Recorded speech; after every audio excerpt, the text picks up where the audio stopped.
Baik, Bapak Ibu sekalian, hari ini kita akan mendengarkan firman Tuhan yang sudah sering kita dengarkan dan sudah sering kita baca. Atau Semi udah sampai mana baca Alkitab?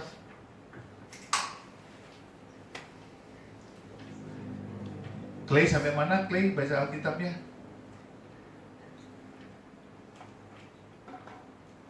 Nggak tahu. Sampai mana? Ayo baca terus. Saya mau share ya. Tatkala saya masih muda, masih kecil ya, masih anak-anak, saya tuh bergaul banyak dengan teman-teman dari yang Muslim. Dan pengaruhnya besar sekali cara berpikir mereka, cara berkata-kata mereka. Dan itu membuat saya mengalami suatu problem keimanan yang membuat saya tuh takut. Jadi sepanjang saya kecil itu sampai saya akhirnya bertobat lahir baru, saya tuh tidak menyadari bahwa saya sebenarnya mengalami ketakutan terhadap kematian. Baru setelah saya selidiki, itu bermula dari ketika saya waktu kecil bergaul dengan teman-teman yang Muslim. Ada satu perkataan mereka yang itu waktu itu terngiang-ngiang di saya, yaitu bahwa nanti kalau mati gitu ya, kalau mati itu kita akan melewati jembatan rambut di belah 7. Waduh, itu kuat sekali di dalam diri saya, karena saya nggak baca Alkitab. Itu problematik anak-anak Tuhan. Ya, saya mungkin belum anak Tuhan ya. Kristen tanpa pertobatan sulit disebut anak Tuhan. Anak Tuhan itu adalah Kristen dengan pertobatan. Mungkin dibilang anak hantu lah, apalah, terserah lah.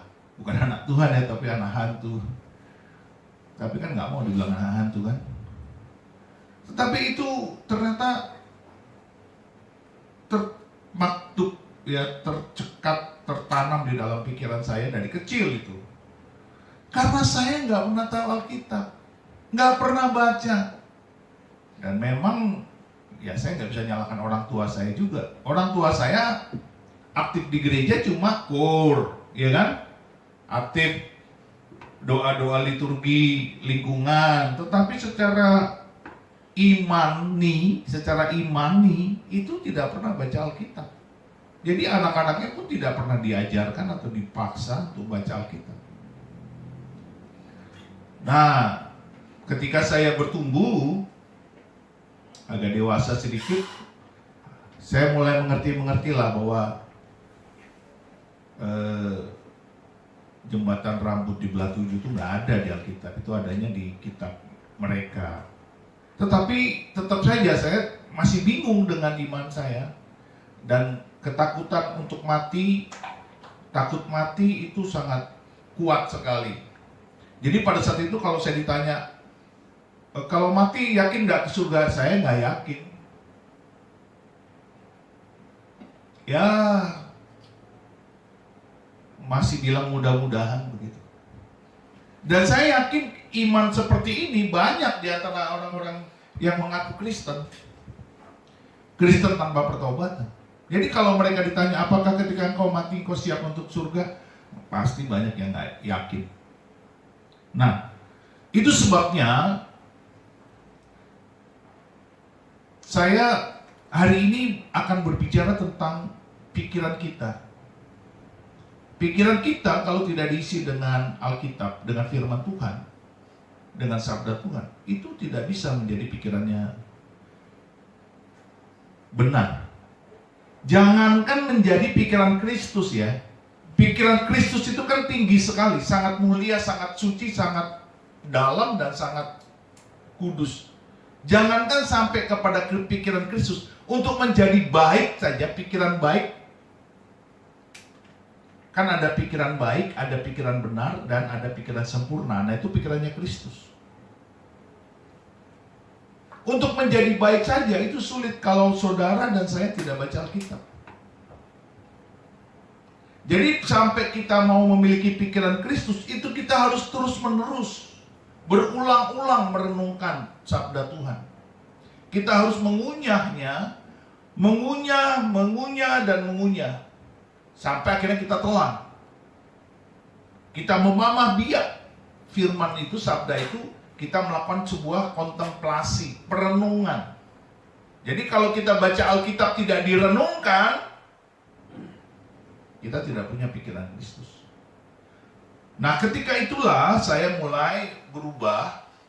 Ketika saya mulai membaca Alkitab, semua hal yang dulu menakutkan, yang sangat membuat saya hidup dalam bayangan saya, Tuhan itu adalah Tuhan yang menakutkan, Tuhan yang menghukum, Tuhan yang menghakimi, Tuhan yang selalu marah kalau saya salah, kalau saya dosa. Itu saya. Kenapa? Karena bergaul dengan teman-teman yang beragama Islam ini.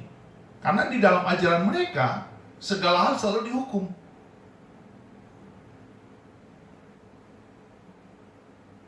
Tidak sholat dihukum, tidak puasa dihukum. Semuanya hukuman. Nah, ketika saya membaca Alkitab, saya bertemu dengan kasih. Dan itu membuat saya berubah. Tetapi itu belum cukup. Pikiran saya masih banyak hal yang seruntulan, masih banyak yang sembarangan, masih banyak yang kacau balau, masih banyak yang acak adul. Itu sebabnya Tuhan terus bukan hanya menuntun, bahkan memaksa.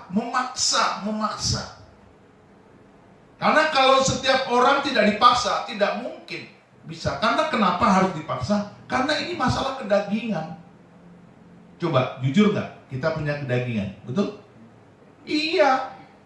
Kedagingan itu membuat kita enggan, membuat kita malas. Apalagi baca Alkitab. Wah.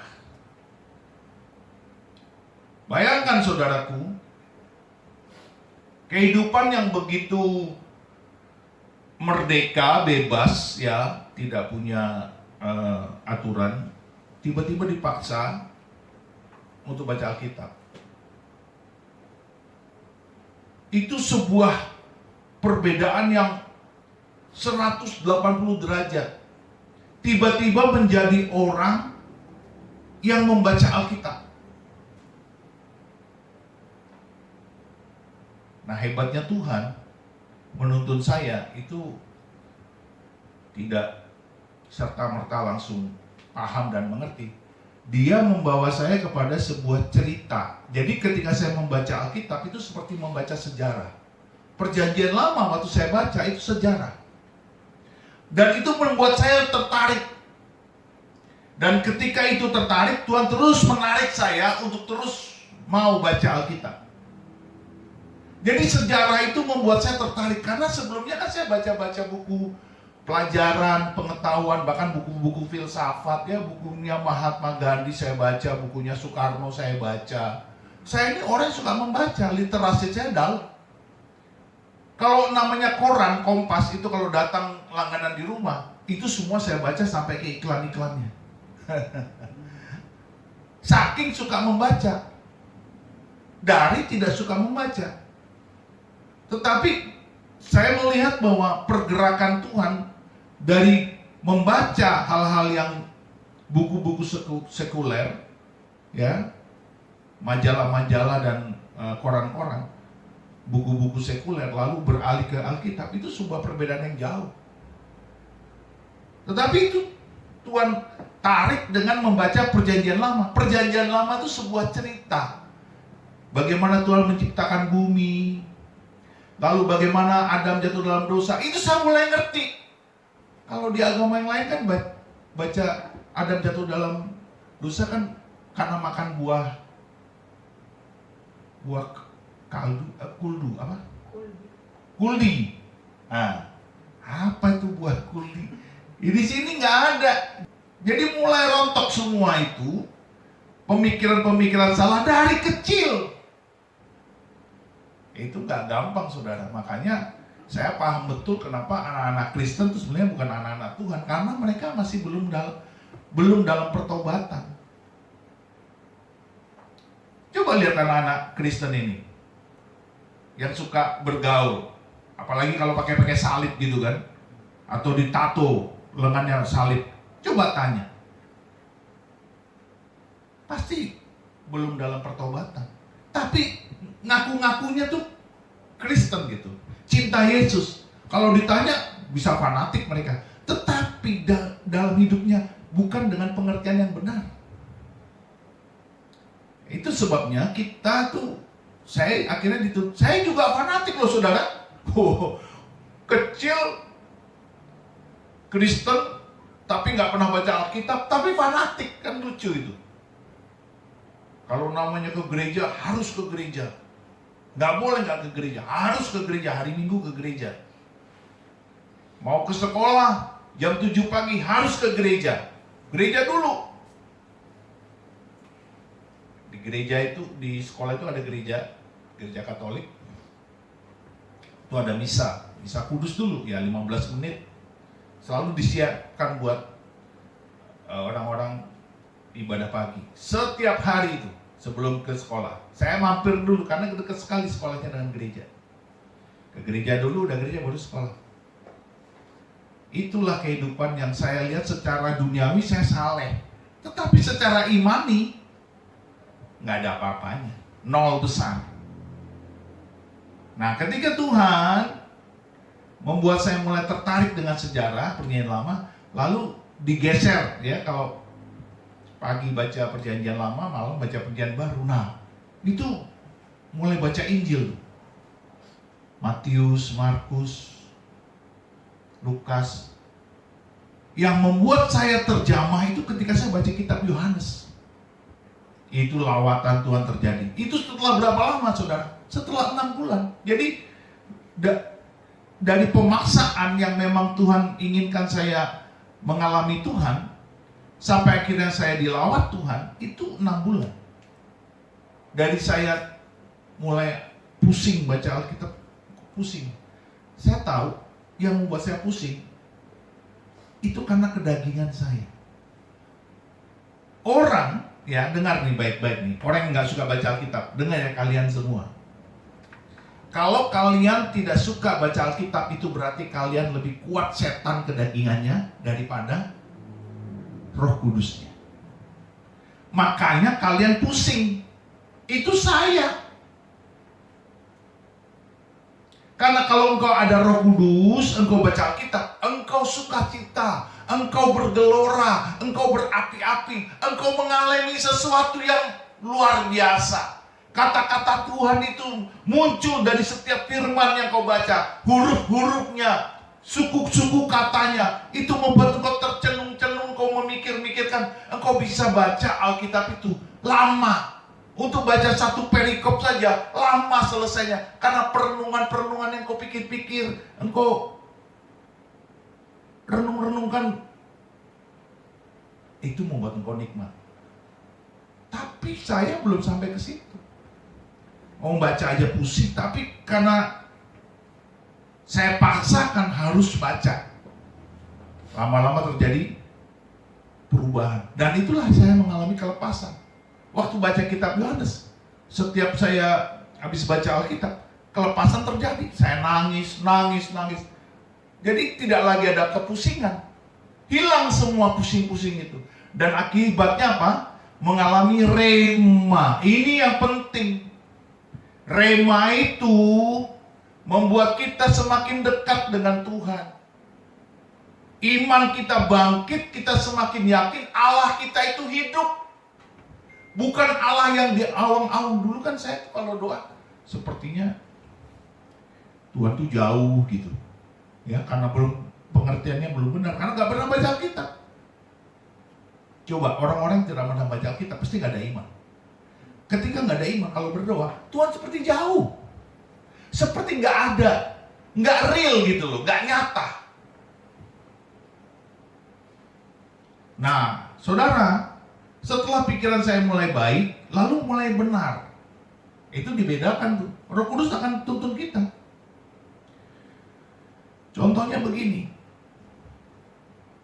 Kalau baik itu biasanya kita tidak lagi berkata-kata yang ya sembrono, serampangan gitu ya. Tapi kita mesti suka bercanda, ya nggak? Bercanda, ngeledek-ngeledekin orang, temen gitulah. Kita ngeledek-ngeledek gitu, kita bercanda. Itu sepertinya nggak apa-apa. Tetapi kalau dia benar, ya, kalau dia benar, kita mulai di stop, kita mulai diingatkan, kita mulai nasihati oleh Roh Kudus. Kalau engkau bercanda, ngeledek-ngeledek temenmu, sesungguhnya engkau sedang menghina dia, meninggikan dirimu dan merendahkan dia. Walaupun dia menerima, dia tidak apa-apa, tetapi sesungguhnya dalam hatimu yang paling kecil, yang paling tersembunyi, itu engkau sedang meninggikan diri dan merendahkan dia. Wah, itu dalam, saudara. Sampai ke dalam poin seperti itu benar, itu kita harus banyak bergaul dengan Tuhan. Ya, bacanya semakin dalam, semakin sering. Lalu ada lagi, berpikir benar. Dulu, kalau habis mandi sore gitu ya, saya di kos-kosan gitu, sama teman-teman habis main bulu tangkis, mandi sore, terus apa yang dilakukan? Nongkrong di depan beranda, itu kan luas sekali pekarangannya. Nongkrong, ngobrol-ngobrol. Bayangkan, itu bisa ngeledekin teman, bisa bercanda-bercanda, bisa ngomong ngalor gitu dari A sampai Z, dari Z sampai A, bolak-balik. Itu lebih dari setengah jam, bisa sejam lebih. Saudara tahu, ketika kita memiliki pikiran benar,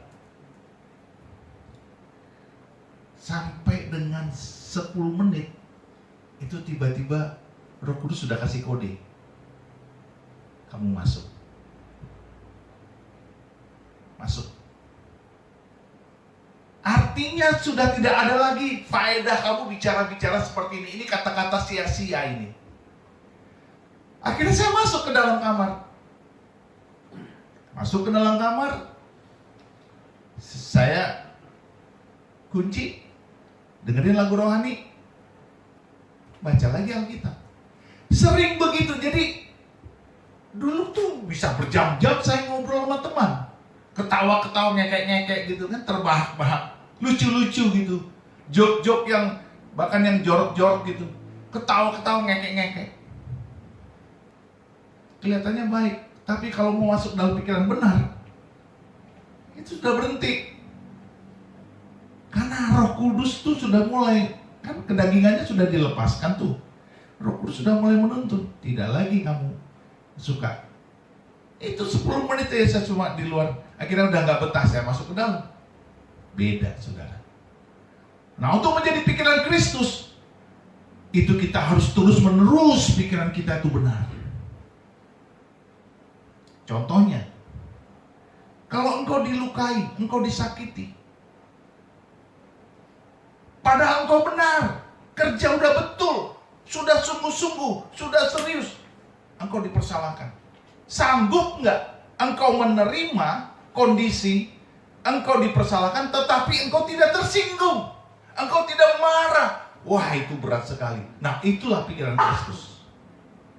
Saudara tahu, Kristus dalam posisi benar, diludahi, dimaki, difitnah, dituduh yang bukan-bukan, dia nggak pernah balas. Kita nih ya, kalau masih pikirannya baik, ya, kita melakukan yang benar, ya, kalau kita masih masuk dalam taraf baik pikiran kita melakukan yang benar,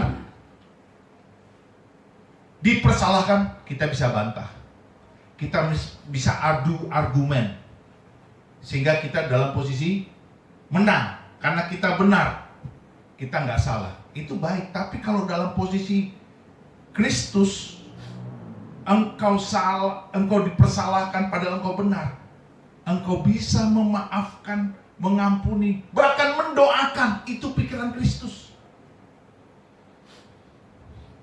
Pikiran Kristus itu seperti itu. Berdoalah bagi musuh-musuhmu. Bukan hanya mengampuni, berdoalah. Itu Kristus. Kalau pikiran benar atau pikiran baik, ampunilah orang yang bersalah kepada kami. Ampunilah kami seperti kami mengampuni mereka yang bersalah kepada kami. Kami mengampuni mereka yang bersalah kepada kami. Itu Kristus pikirannya. Berdoalah, berkatilah. Itu dalam banget, lebih tinggi daripada sekedar mengampuni. Makanya saudaraku, semakin kita ini bergaul erat dengan Tuhan, ini kan kita nih hadiratnya kuat ya. Untuk melanggengkan hadirat Tuhan dalam ibadah kita, itu kita harus terus-menerus memiliki kebenaran dalam Kristus. Pikiran kita, pikiran Kristus. Jadi itu nggak naik turun. Kenapa worship leader, imam musik, pengkhotbah susah payah memelihara hadirat Tuhan dalam ibadah mereka? Karena pikiran mereka tidak terjaga dalam pikiran Kristus. Coba, ini bagus nih, ya kan? Pujian penyembahannya lagi keren ya, hangat, penuh kasih, hadirat Tuhan oke. Coba minggu depan bagaimana? Kalau itu naik turun, kadang ada, kadang itu berarti pikiran kita lagi nggak pikiran Kristus. Tapi kalau kita punya pikiran Kristus, itu hadirat itu ada terus. Makin lama makin lebat, makin lama makin deras, makin lama makin kencang, dan itu luar biasa. Jadi makanya ketika Tuhan berkata berubahlah, ya kan? Coba kita buka dulu ya soal pikiran nih. Roma 12 ya, ayat 2. Demikianlah firman Tuhan, janganlah kamu menjadi serupa dengan dunia ini, tetapi berubahlah oleh pembaruan budimu. Kata pembaruan budi itu masalah pikiran. Sehingga kamu dapat membedakan manakah kehendak Allah, apa yang baik, yang berkenan kepada Allah, dan yang sempurna. Jadi ada 3 level. Kalau hanya sekedar baik saja pikiranmu berubah, ya kok mungkin kalau bercanda-bercanda orang lain tidak tersakiti, kita bilang tidak berdosa. Tetapi kalau kita sampai pada level benar ya, berkenan kepada Tuhan, kita mungkin sudah tidak bisa lagi menghina saudara kita walaupun dia terima gitu ya, dengan ketawa ngekek-ngekek gitu, bercanda. Nggak bisa, karena itu membuktikan bahwa kita menghina. Ini ya dalamnya ya, ini mungkin saudara agak kaget ya, saya aja kaget. Saudara perhatikan, setiap manusia diciptakan itu segambar dan serupa dengan Allah nggak? Halo? Segambar dan serupa dengan Allah. Lalu kalau kita menghina dia, kita menghina siapa? Pinter. Tapi kan seringkali kita nggak suka sama orang yang jelek. Betul apa tidak? Jelek banget sih wajahnya, nakutin. Betul apa tidak? Nanti aku kalau punya suami harus yang ganteng, nggak mau aku yang hitam, ya kan? Itu berarti kita menghina kan? Itu pikiran siapa itu?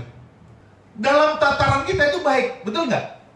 Tapi dalam pikirannya Kristus, engkau menghina ciptaan Allah. Wah, itu yang berkenan itu pikirannya cuma benar. Tapi kalau engkau punya pikiran Kristus, engkau tidak lagi melihat orang, lihat wajahnya, tapi engkau lihat apa? Tajirnya. Ya itu salah juga. Ya sama aja gitu.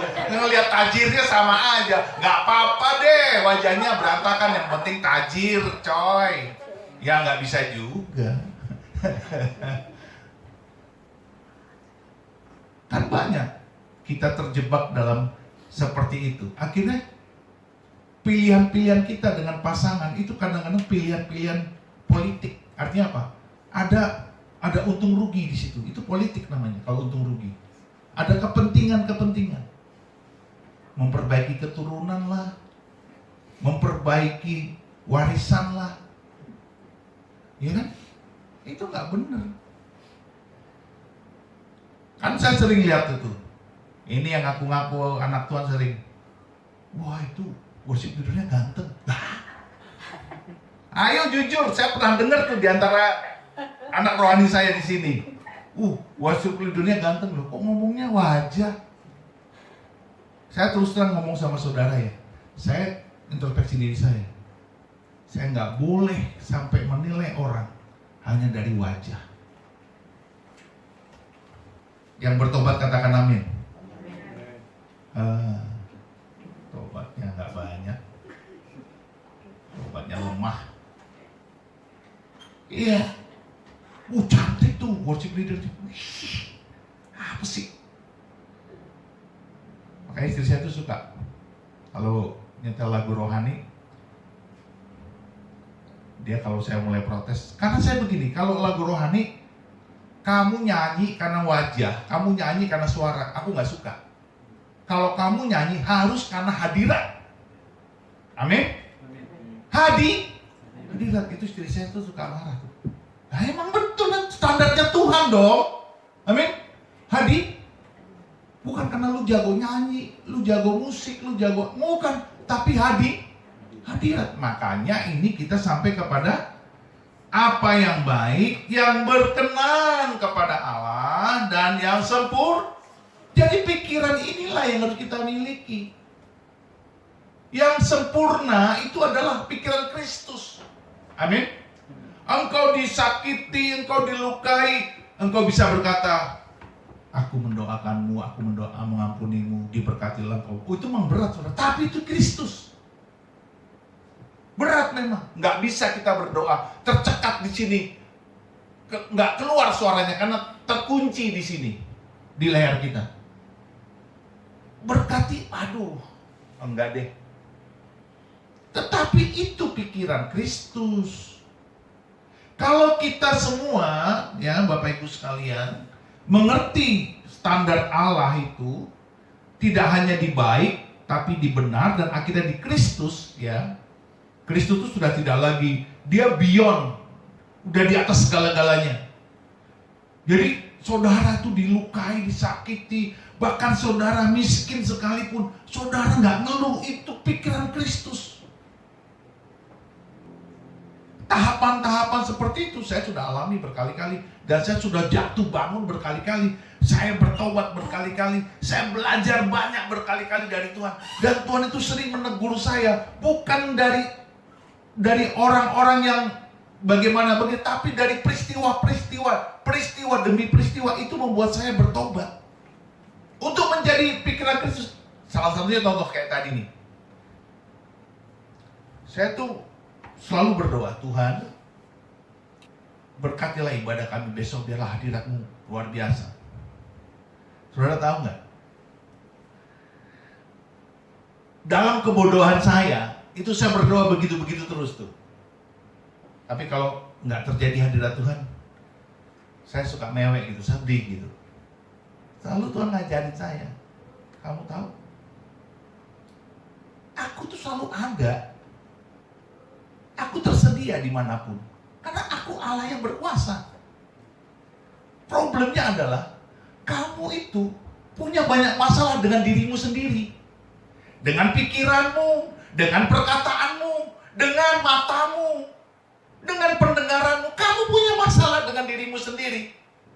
Itu kamu harus beresin. Nah ini yang Tuhan bilang, apa yang baik, kita sering cuma sampai tahap yang baik, dan itu kita sudah bangga. Tuhan tahu, saudara tahu, surga itu suci, dan saking sucinya engkau gak cukup baik. Engkau harus sama dengan Kristus. Tuhan bilang apa? Hendaklah engkau sempurna, karena Bapakmu yang di surga adalah Kenapa Tuhan ngomong begitu? Karena dia suci. Yang namanya suci, najis tuh nggak bisa. Contoh nih, Adam bikin dosa cuma satu. Makan buah pohon pengetahuan yang baik dan enggak. Cuma itu kan. Cuma itu. Coba kita sekarang hitung dosa kita. Bandingkan dengan dosanya Adam. Adam aja bikin dosa satu, itu dibuang dari surga. Amin. Dibuang. Nah, kalau kita sekarang sudah ditebus, kok ya kita bikin dosa berulang-ulang seenaknya? Nggak bisa, karena Tuhan itu suci. Makanya dia bilang apa? Yang sempurna. Hendaklah engkau sempurna karena Bapakmu yang di surga sempurna. Itu pikiran Kristus. Di Matius 5:6-7 itu bicara tentang pengajaran. Matius 5:6-7 bicara tentang pengajaran. Itu bicara tentang bagaimana kita tuh memiliki pikiran Kristus. Ketika ahli-ahli Taurat, orang-orang Farisi rajin membasuh tangan kakinya supaya tidak ada yang najis. Makan, basuh tangan. Mau sholat, basuh tubuh. Semuanya bersih. Tapi Tuhan bilang apa? Bukan apa yang masuk yang menajiskanmu, tetapi apa yang keluar. Itu berarti berasal dari pikiran. Jadi kalau saya mau katakan, masalah hidup kita itu Tuhan hadir, datang atau tidak datang, itu Tuhan sudah bilang, saya sudah bilang, Allah kita tuh omnipresent, selalu hadir. Yang bikin dia sepertinya tidak hadir, itu karena kita bermasalah dengan diri kita masing-masing.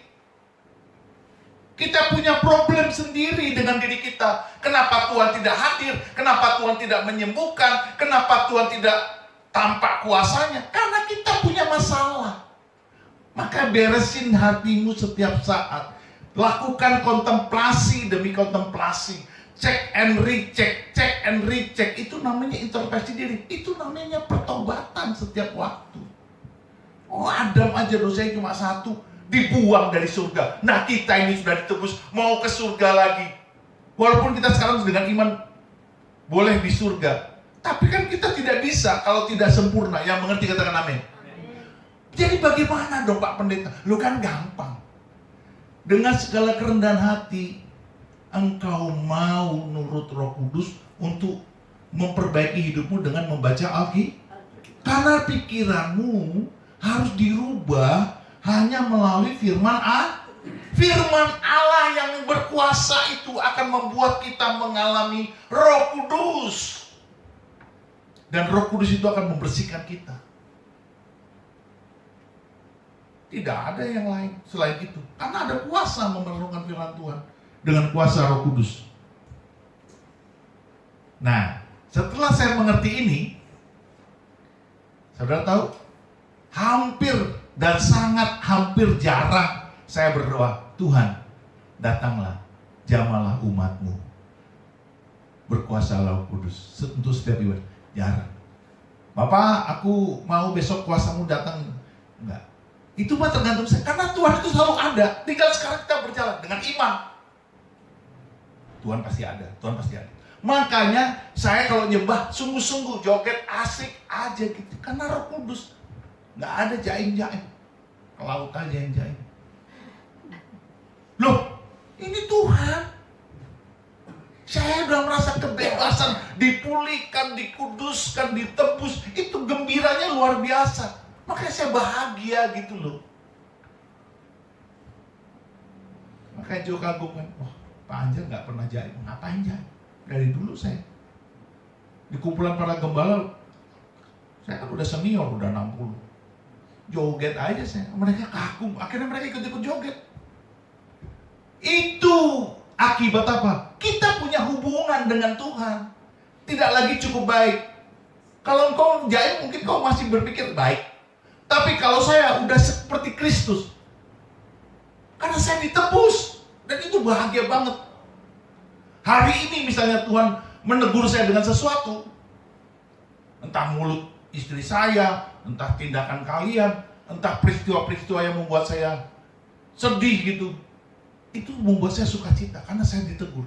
Tuhan masih ngasih saya. Itu membuat saya nangis. Karena tahu, dulu sebelum saya sebelum saya full time, di rumah tuh disiapin allopurinol, apa tuh, simvastatin, obat kolesterol, obat asam urat, lengkap itu. Sekarang coba cek, cuma istri saya minum, saya nggak pernah minum. Why? Karena pikiran Kristus. Jadi saya sekarang makan apa aja, di rumah tuh banyak sekali cabai-cabai, minyak-minyak, cabai-cabai, minyak-minyak. Kadang-kadang cumi apa segala, hajar aja saya. Why? Pikiran Kristus dan saya sehat-sehat saja. Ada orang sibuk dengan jantung, dengan ini. No. Apa yang kau pikirkan?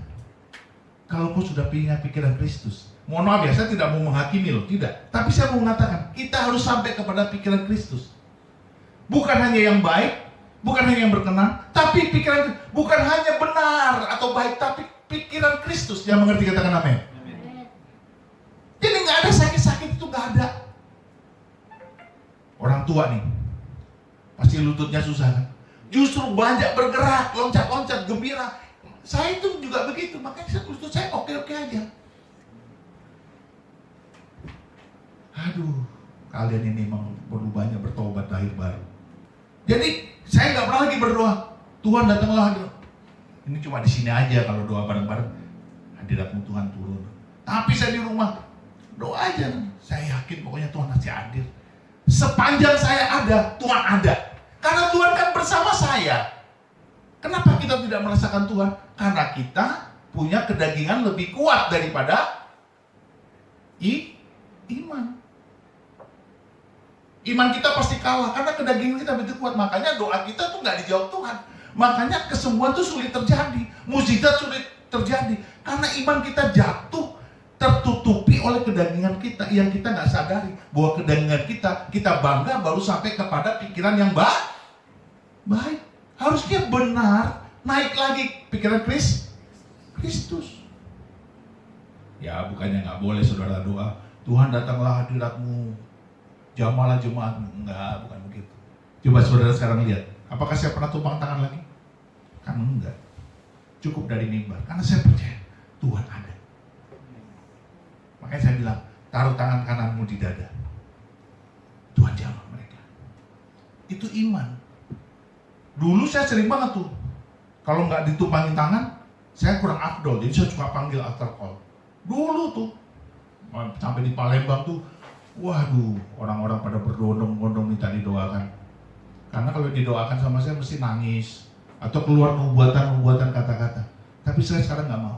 Kenapa? Nanti nggak boleh mendewakan, nggak boleh. Jadi cukup aja berdiri, taruh tangan kananmu di dada. Karena Tuhan ada. Ini yang mau saya sampaikan kepada kalian. Hari ini tidak ada lagi sakit, harusnya. Amin. Karena kita punya pikiran Kristus. Mari kita bagi berdiri. Udah lewat ini ya. Tadi mau cuma setengah jam. Ini udah 1 jam kali ya. Baik, kita doa aja deh. Gak usah nyembah. Ini kalau nyembah bisa berlama-lama saya. Karena saya ini suka sekali menyembah. Hidup dalam penyembahan. Oke, taruh tangan kananmu di dada.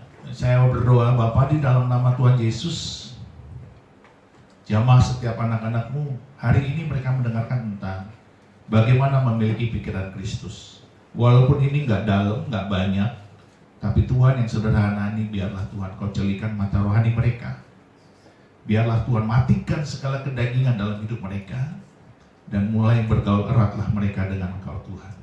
Di dalam nama Bapa dan Anak Roh Kudus. Berkuasalah Roh Tuhan mencelikan mata rohani mereka.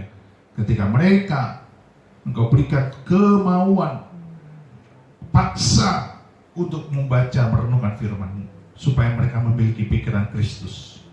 Terima kasih Bapa, di dalam nama Yesus kita yang percaya berkata, amin. Tuhan berkati saudara.